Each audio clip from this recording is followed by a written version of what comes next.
సాంబ శివ నీదు మహిమ ఎన్నటికీ తెలియదాయే సాంబ శివ నీదు మహిమ ఎన్నటికీ తెలియదాయే సాంబ శివ నీదు మహిమ ఎన్నటికీ తెలియదాయే సాంబ శివ నీదు మహిమ ఎన్నటికీ తెలియదాయే హర హర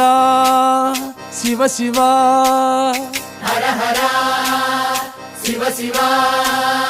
గంగా జలము తెచ్చి నీకు అభిషేకము చేతునంటే గంగా జలము తెచ్చి నీకు అభిషేకము మరి చేతునంటే గంగ జలమున చేప కప్పల ఎంగిలంటున్నావు శంభో హర ఆహా. శివ శివ హర హర శివ శివ సాంబ శివ నీదు మహిమ ఎన్నటికీ తెలియదాయే హర హర శివ శివ ఆవు పాలు తెచ్చి నీకు అర్పితము చేతునంటే పాలు తెచ్చి నీకు అర్పితము